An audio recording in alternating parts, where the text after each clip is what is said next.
Her phone number? Yeah, put her phone number in, I think. Ready? Yep. And we're coming up in 5, 4, 3, 2. Yeah, we're live. Hello, everybody. Welcome to the LA School of Comedy Open Mic. My name is Adrian Russo, and Sunda Kronquist is out tonight because it is Rosh Hashanah, Lashana Tova, as they say, and she asked me to host, and I'm very excited to be here. Since it is Rosh Hashanah, I figured I would just talk about how much I love Jewish people, and because I grew up in a very Jewish town, growing up, October was my favorite month of the year because we got all the Jewish holidays off, and then it was Halloween. So it was like 5 days off and then Halloween, which was awesome. Like every week it felt like we had a day off. And, my town was so Jewish that I grew up thinking that Jewish people ruled the world, but not in an anti-Semitic way. It was just because my town was like 80% Jewish and like 20% Italian. And I really thought that Jewish people and Italian people were the only white people. I didn't know about WASPs. I didn't know about Irish people. I had no idea. And it got to the point where I thought the Pilgrims were basically just, a bunch of Maldonados and Bernsteins coming over on the Mayflower.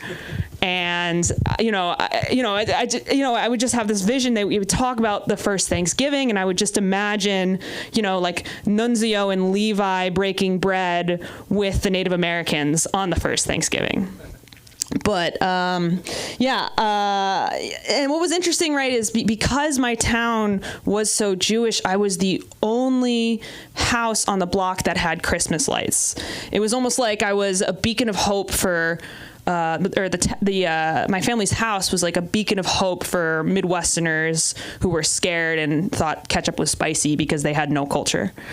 It was interesting because in my town, it was like growing up in middle school, every single weekend was a bar or bat mitzvah.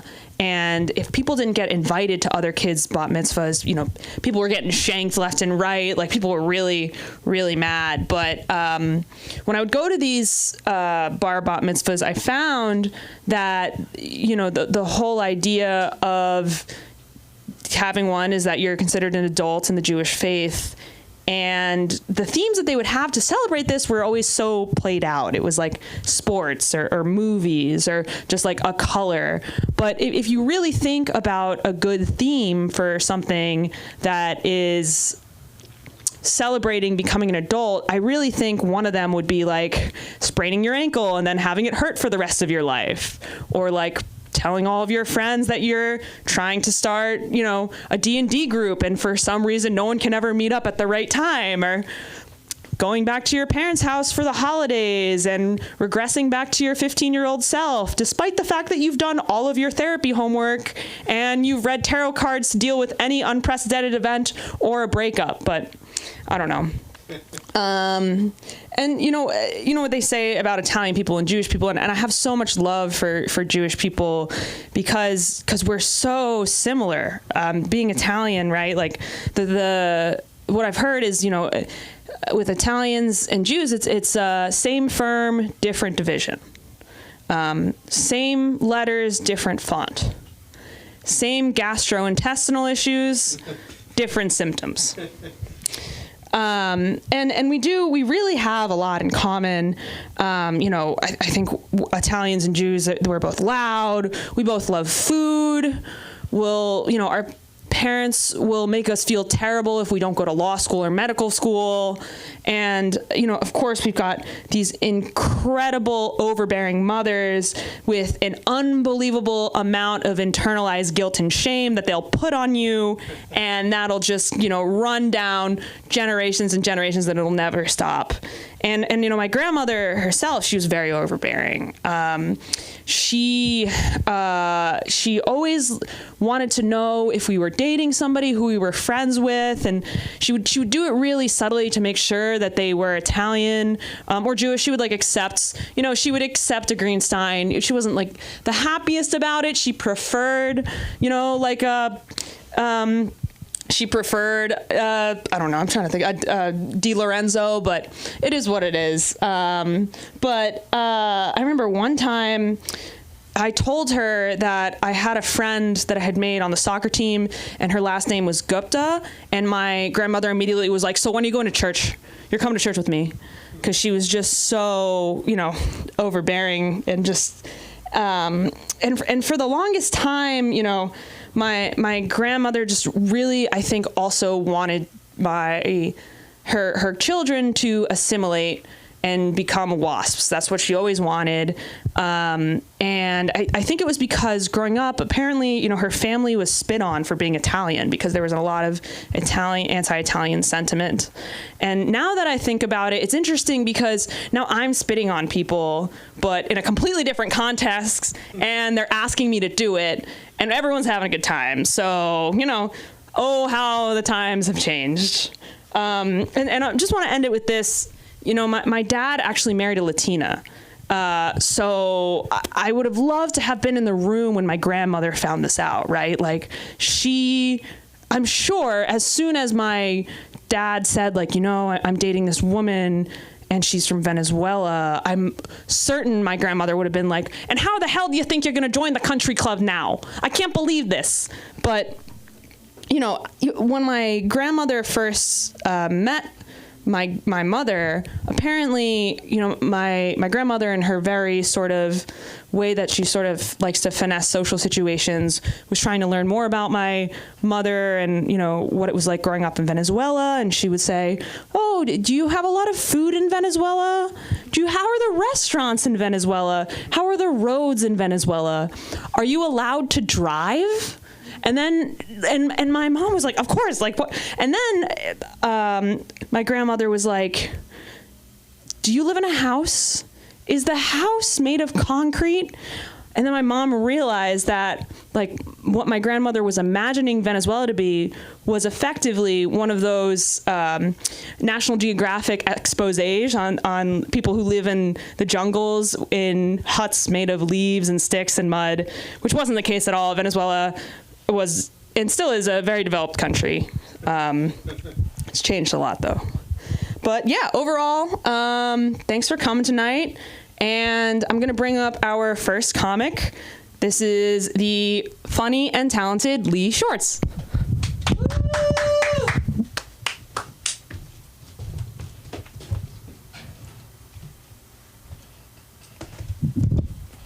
Thank you for the introduction. I appreciate it. And yeah, I guess all the Jewish people that were supposed to come tonight are not here. I'm shocked, but it'd be packed if they were. So, 3, yeah. So, but today was a horrible experience I went through today. One of the worst that I don't think words can fully explain what happened today. And I still can feel it shuddering through me, actually.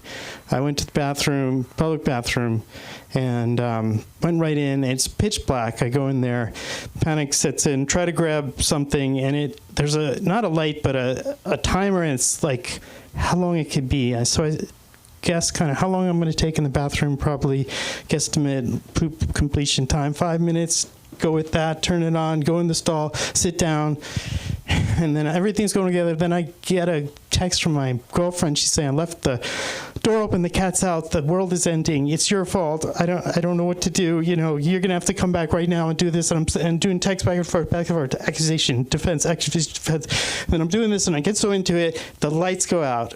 And I was like, wow. And then I get flustered. I'm still flustered. And I drop the phone right into the toilet, right below me. And after that, I just felt just a little like going to lose consciousness a little bit. I was really, and then I said, forget this. I just got to get out of here. I try to feel my way out. About halfway through, a guy comes in, turns on the light. I look at him, he looks at me, and I was just like, deer in headlights, and I just can't explain anything. He knows something happened to me. He doesn't know what. So I walk out, I take off, just flee the building, basically, and then I realize my phone's back in the toilet, and I have to go get it. I have to find it. And then I say, forget it. And I just walk around just really, I just in shock, I guess. I was experiencing a type of shock, and I got myself together, and then I did eventually go back, fish it out of the toilet, and then it was over. I appreciate it. And thank you. I had to tell someone, I told someone, and it feels better. Thank you. Thank you for hearing me. I feel a little bit better. I don't know, probably 3 years of therapy easy to get through this, and fear of bathrooms, darkness, bathrooms, it won't be easy. It really was probably the worst ordeal in that area I've ever experienced. And they really shouldn't have those. I think it's to save light, actually. But, there's too much involved in figuring out how long you're going to take you to go to the bathroom. A lot of pressure involved, stress. Who needs that? I deal with it all the time. Thank you again for hearing me out. Needed it. Thank you.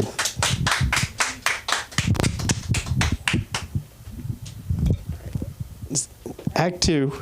Last one.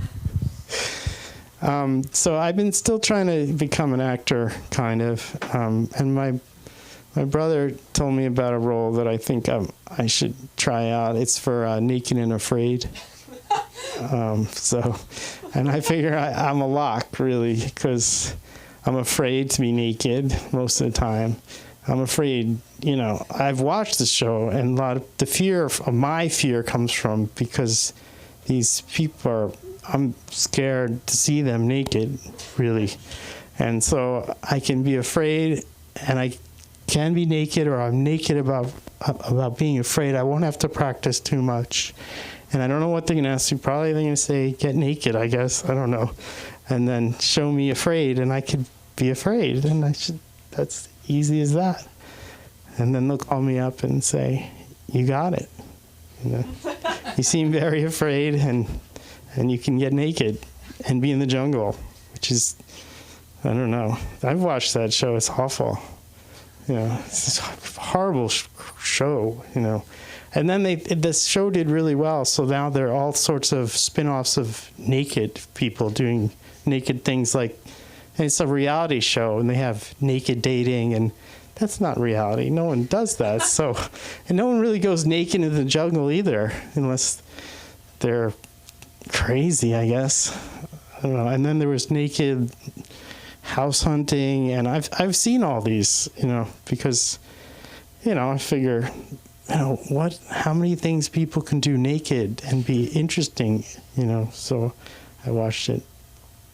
And all I could think about, though, if I was naked in the jungle is one thing, crawling over thorns and stuff, and, catching, all other things in there, and, just, that would be a nightmare, actually. So when it comes down to it, and they'll say, you have to go to the Amazon naked, and we'll drop you off there, and I don't like going to the jungle, that in itself, so I'd probably run out naked and afraid.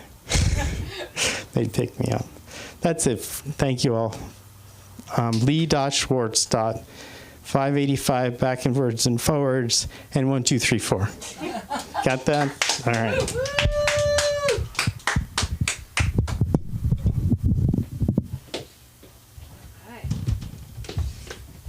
All right, thank you very much, Lee. I think maybe one thing that would be fun if people did naked, it's just porn. Why don't they just put porn on TV at that point, right?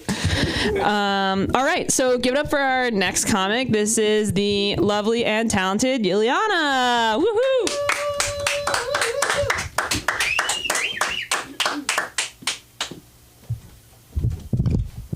Hi, guys. I'm Russian. Silence, as usually. Why? Are you scared? Please don't be. I'm half Ukrainian. I was just confused. I invaded myself. And I'm not from Russia and not from Ukraine. Guys, I'm from Kazakhstan, the land of Borat. I think Borat is very sexy and handsome. You know, even me being from Kazakhstan, people still ask me about current political situation. And I don't care about politics because all I care is just about fashion and sex. We also had a fashion show in Kazakhstan, but nobody showed up.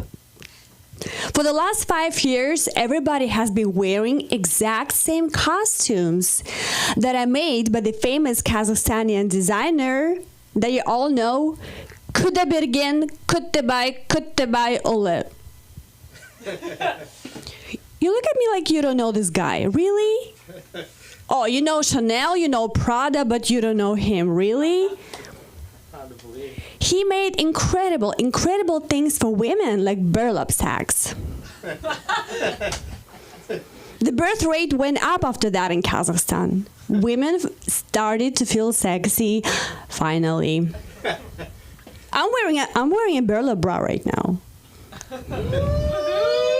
You know, it's a little bit itchy. You know, I'm scratching myself like here and there a little bit. You know, I scratch myself when I'm in bed with a man too. But I'll tell you about that a little later. Stay with me. All right, about fashion. The average woman in Kazakhstan is 4'11" and 300 pounds. Her name is Lumpy. A lot of women found it so hard to live up to that standard. What about the average woman in Kazakhstan? We can't be 4'11" and 300 pounds. Guys, do you know Twiggy? She was the top British model. She looked like a twig. So I don't know what's harder to be or easier to be, Twiggy or Lumpy. So I'm confused again. Anyway, I'm so happy I participated in the LA fashion show. They taught me how to walk. Because all I've done before, I was just chasing pigs. Girls, don't chase pigs. Yeah, talking about show business. One time I participated in a beauty competition. That was a crazy experience. Girls were gossiping about me that I slept with the judges. This is ridiculous because I took only 3rd place. And this is show business. Nobody sleeps with anyone, right? But I slept. I slept with the superior court judge and a lower court judge and the judge from the tennis match, and all these judges are wrong people. I slept with the wrong people. I was confused. Anyway, I have to admit, America is more progressive than us. You guys have here what we don't have. For example, cleavage. Except for when men bend down. And in America, women are judged by their beauty. And women in Kazakhstan, like personality, charisma, strength, like ménage à trois. If a woman can pick up 2 men and carry them to work. Have you ever had ménage à trois? No? Me either. And I'm not gonna have ménage à trois. You know why? Because my mama in the house. My mother arrived. She flew from Kazakhstan to Hollywood. Yes. Thank you. Yes, I was kind of excited too when she told me that she's gonna stay with me a month. But then she saw a palm tree and she fell in love with LA. She's like, I'm staying for another 9 months. I'm like, what? 9 months? So I solved the problem. I found a job for my mother. And I taught her how to use LA Blue Bus. Because I'm a good daughter, I'm not driving my mother, okay? So now, half of the day, she's at work, and half of the day, she's in LA Blue Bus. I'm an amazing daughter, right? But guys, like honestly, I can't have her in the house because I work from home. I need my space. And I work with men.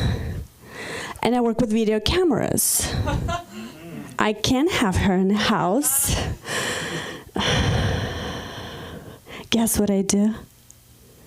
This is not what you thought. This is not what you thought. I'm a good girl, okay? I'm a good girl. I'm getting paid by telling men what they do wrong. I work in IT. I'm a quality assurance engineer. I'll explain. When a developer builds the application with a code, my job is to make sure that he builds it with quality. And it's never happening because a developer usually a man. And what a man can build with quality. But even if a man builds something with quality, I always tell him what he does wrong.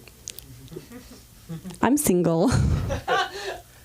You know, when I'm in bed with a man, I always tell him what he does wrong too. I don't know why I'm single. I had more fun in Kazakhstan. Do you know how we date in Kazakhstan? When we go on a date, we ride horses. And then we sleep with each other. And then we eat the horses. Are you from Kazakhstan? Thank God, because you look at me like because when girls from Kazakhstan listen to this speech. So yes, and then we sleep with each other. And then, yeah, we eat the horses. And then I came to America. Do you know why I came here? Because we were starving. We ran out of horses. But the good news, I got a visa, guys. Thank you. They let me stay as long as I don't go to the racetrack. And finally, I got my American boyfriend. Oh my God. I cooked for him. You know what I cooked? This is not what you thought again. What a dirty mind you have. I know what you're thinking. It's not a horse. It's a spaghetti with a horse balls. And then he disappeared again. Story of my life. So I'm single again. Who wants to be my next boyfriend? You know what you have to eat? Spaghetti. With horse balls. No hands in the audience, as always. I don't know why, because of my job, because of my balls, or because this is LA. Let me tell you the difference between Kazakhstani men and LA men. When Kazakhstani men want you, they stalk you. Then they kidnap you. And then you get married. LA men, they just stalk. They don't want to get married.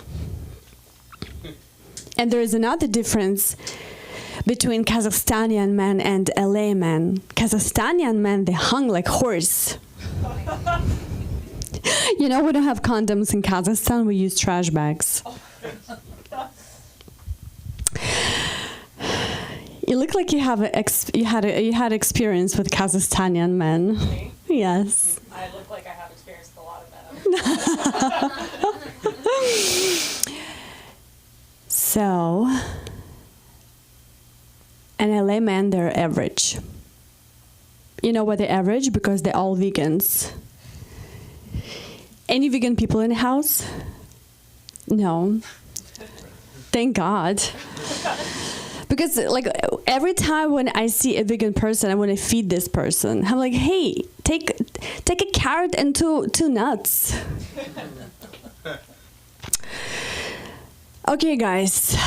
What else can I say? I think that's it. Thank you so much.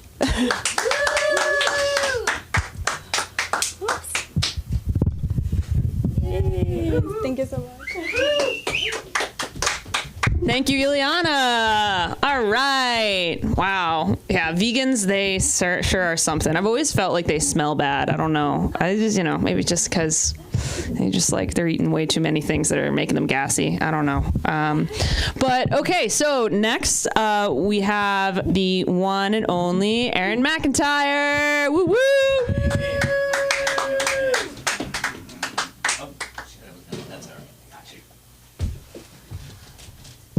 Hello, good evening. How are you? Are you guys back in the back there? Yeah, just get the drinks. Yeah, just keep that going. My name is Aaron McIntyre. It's not Aaron, it's Aaron. So it's not E-R-I-N, which is kind of the girly, gay way to spell it. In my opinion, I don't know if there's any E-R-I-Ns out there that are offended now. Just don't cancel me. And it's not Aaron, so please don't call me Aaron, because actually Aaron is supposed to be anonymous, is what I've heard. But also because Aaron is, it should be Aaron. Aaron should be Aaron because of aardvark, right? Yeah, see?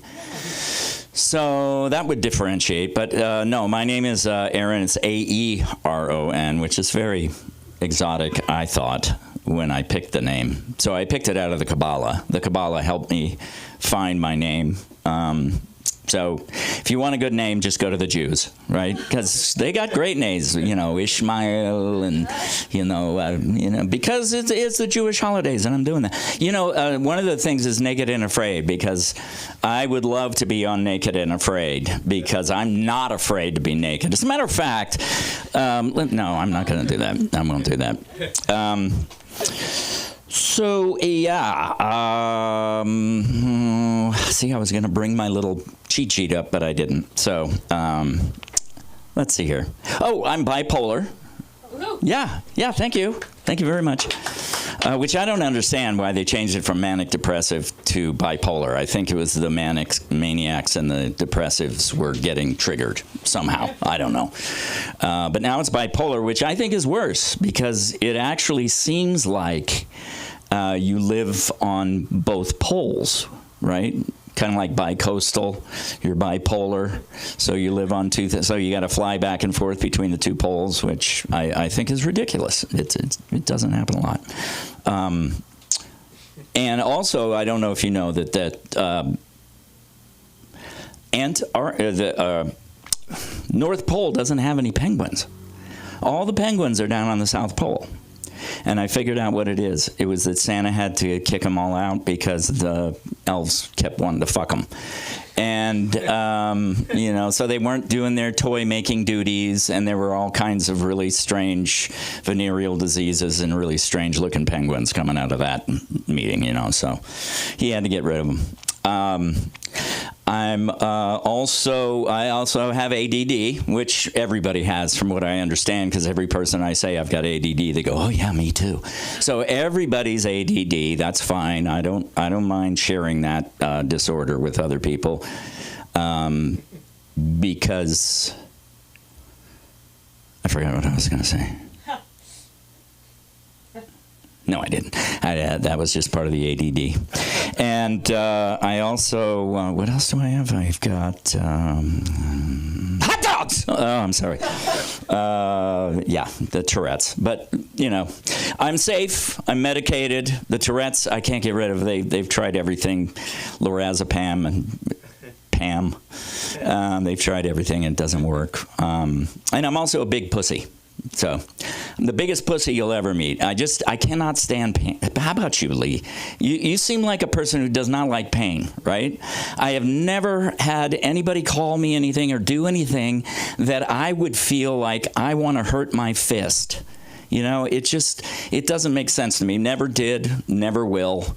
I've been through about 55 years of therapy. So, what, you had 3, somebody had 3. Yeah, good for you. That's, you got a good start, 55 years later, 2 years of analysis, had to go through all of that shit to get me up here on this stage. So, this is really great. God, I really need that. Can I have my phone, please? I'm just going to do this. It's right over there. Oh, it's right here. Thank you. All right, because I just wrote this out today because somebody said you got to write it out because you're just going all over the fucking place. And here I am again, going all over the place. Oh yeah, let me rewind a little. Okay, Aaron. So Aaron actually means comfy lawn chair in Swedish. So I went and I got trapped in a IKEA maze for about 12 hours to pick one up because, you know, if you got a chair named after you, you got to try it out to see, you know, see what the fuss is all about. So anyway, I took it home. I couldn't put the fucking thing together. So I guess I got to get a TaskRabbit to do that, which is kind of a pain in the ass. Let's see here. What was the other thing? Kill him? Yeah, fuck you. Oh, yeah. So I am also a little disappointed. There's not one person of color in here tonight, which is it's a little bit disturbing. Oh, I'm sorry. Thank you. I'm so glad you're here because you know, I feel very judged by white people. I just feel like white people are always judging me right and left, and I kind of feel like people of color have already convicted me. So I'm just here to say, yes, I am guilty. I am guilty. I am a angry, white, bald man. Okay, so just get that out of the way. Which it brings up the question, you know, these people with the top knots, you know, they got the little top knots on top of their head and they've got the sides shaved. And it's like, is that just a fuck you to balding people? You know, like, ooh, look at me. I can grow the hair up here and I can shave this off. And look, I look fabulous. Because it's, you know, I have a very unfortunate balding pattern, you know. I had a big clump of hair right here in the front. And so rather than a comb over, I just did a comb back.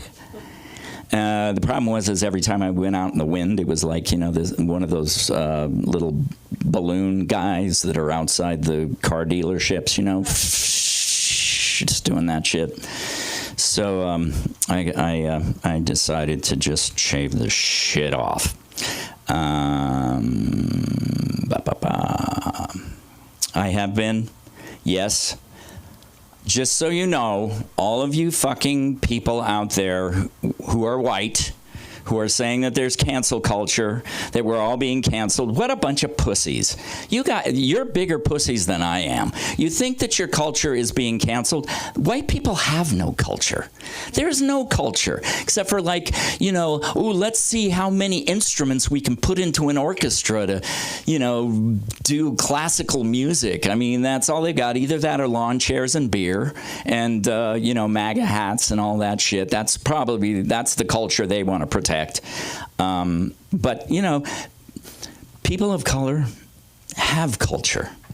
And they have actually formed the white man's culture. Because you think about that. You know, you got what do you got? You got country music. Country music came from black blues, right? Rock and roll, same thing. All of these new forms of hip hop, you know, rap, all these new great music things. I don't know what else to fucking call music things. You know, they got music things, and they're fucking cool. I mean, I always, you know, just thought, God, I wish I could be, you know, walking around, you know, feeling like I'm in charge, you know, because I don't. I just feel like I've got white privilege, and that gets me some places, like into country clubs and stuff like that. But I don't golf, so, you know, what's the point of doing that? What else have I got here? Yeah. So I have developed a code of ethics. A code that I live by right now because of that whole thing, because of the white privilege and because of, you know, all of that shit. I've decided that I will not give money to homeless white people. I just won't do it. I will also not give money to homeless people with pets because, you know, they don't need money. They've got food right in front of them on the edge of the leash. And also those street performers, the people who juggle like out in the intersection, don't give them any money either. And the reason is because they don't need money, they need an agent. right? They just need to find an agent. Okay, I'm going to wrap up here and let you all know that we do have a workshop coming up here on the 8th of December. So you got lots of time to plan. If you go to filmactorscafe.com, you can check out the classes and all of that stuff. It's going to be on the 8th, which is a Sunday, 8th of December at 4:30 for young adults. And it's 7 p.m. for adults. We're going to have an open house. We're going to have food and drinks for everybody. So you can come in, check out the class. We'll actually get to work on some scripts so that you can kind of see the method that I use, and we'll go from there. All right. Thanks very much, everybody. Aaron McIntyre, everywhere.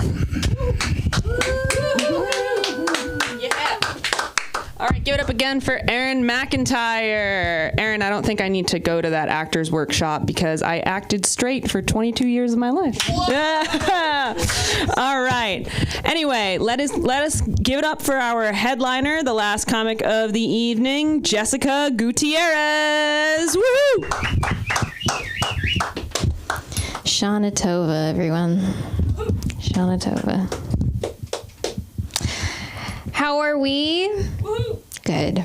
No, not good? Not good. Yeah. Okay, so there was a UPS guy, and he came into my work. This was when I was a receptionist, and he starts chatting me up, asking me about my job, what I do, and he goes in this like really judgmental tone. He just goes like, "So is this really what you want to be doing for the rest of your life?"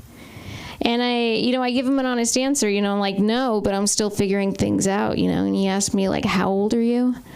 And I say, I'm 30. And he was like, oof, well, no offense, but time's kind of running out. And I was like, okay, not very original. Mom says this all the time. Terrible delivery. I don't remember ordering an asshole. Super weird.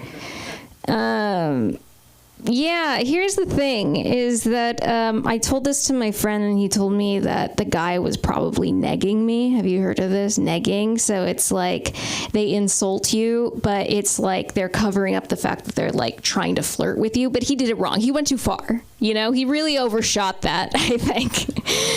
Yeah, and what's interesting is that you said that in Kazakhstan people kidnap people. Yeah, that's how men used to find their partners, but now they just hold women captive by finding them at work.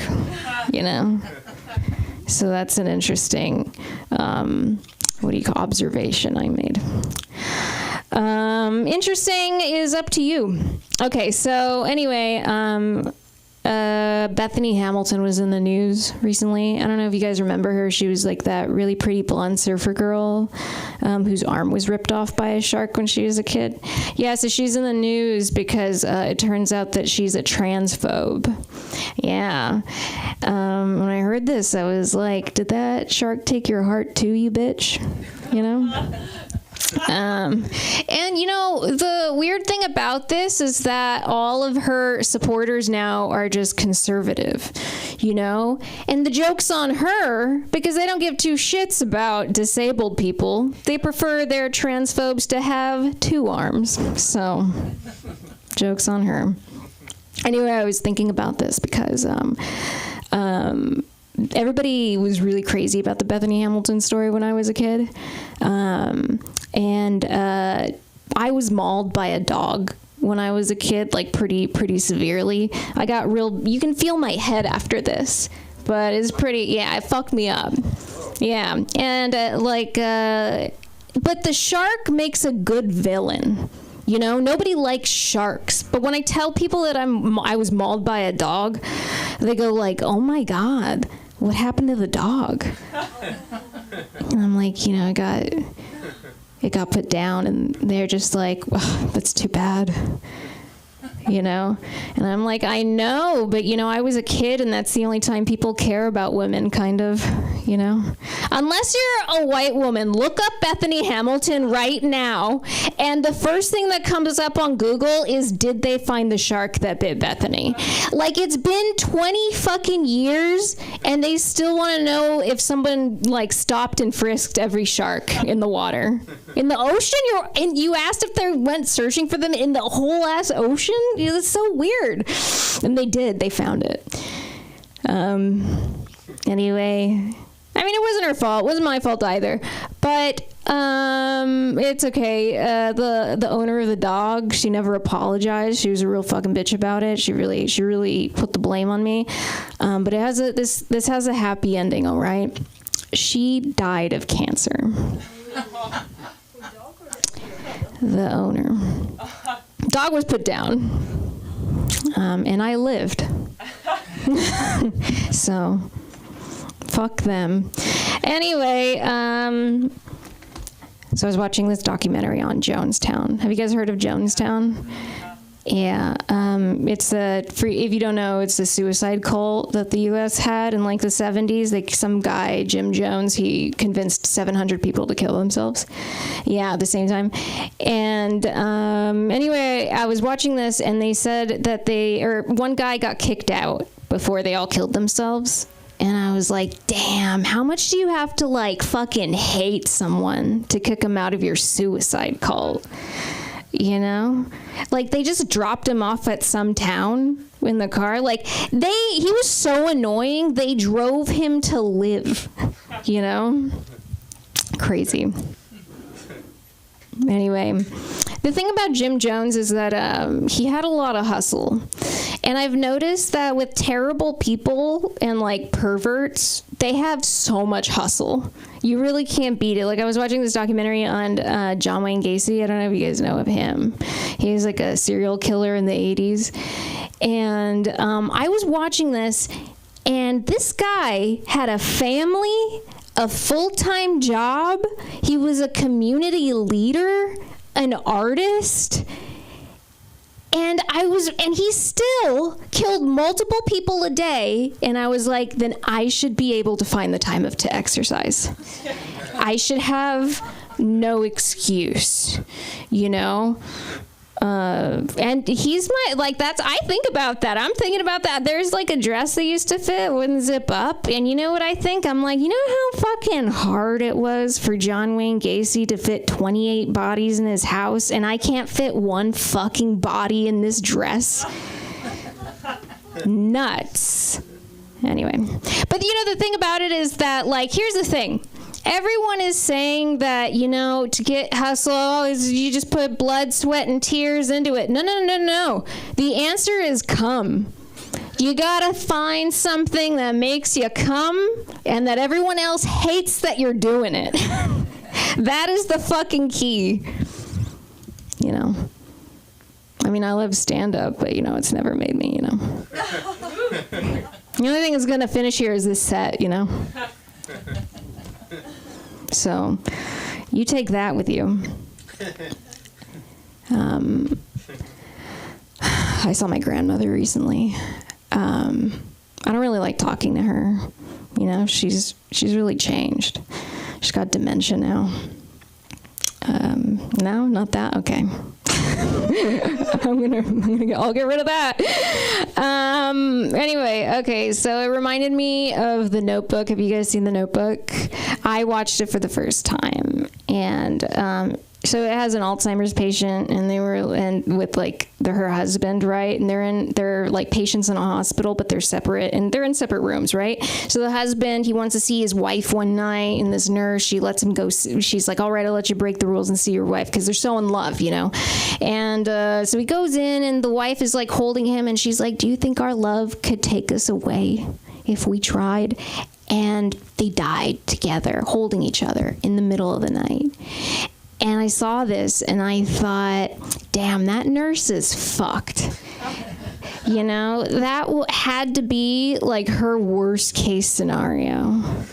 You know, that or like one of the patients like shitting themselves. And you know, when she discovered them in that room, everyone in that room was shitting themselves. You know? What was she doing? Like, you have to check on them every hour, you know? She didn't even have, like, a fucking heart rate shit hooked up to them. And that's just the kind of care you're going to get with Medicaid. So, you know what? November's just around the corner. I'm sorry, am I at, like, 9:30? Is that it? Yeah. That's very good news, because let me tell you... We were at 8:30. 8:30. Okay, less good news, because I'm doing 20 tomorrow, and that was supposed to be 10. So that's not good. All right. So I was like sleeping in my bed one night, and like I hear like a rustling by my window, and I look, and like it was some guy that was watching me sleep. I had a peeping Tom. Yeah, and I was like, if you want to watch me do that, you could just have sex with me. What are you doing out there, buddy? No, I'm just kidding. So, but I couldn't sleep after that, and so I got a therapist, right? And, you know, I tell her, you know, I can't sleep, and I need your help, right? And I tell her about the incident, and she's like, you know, the same thing happened to me, you know? Like, I was sleeping by a window, and this guy came through my screen, and he had a knife, and he slit my throat, and the last thing I remember was just screaming in my roommate's car. And I was like, damn, girl, that's crazy you thought it was appropriate to tell me that. That is not a good bedtime story, am I right? All right, see you later. How can we find you? On Instagram, Jessica Decide Splitta. What's the club you're going to be at? Zephyr Theater. All right. Tomorrow. Hope y'all heard that on the live stream.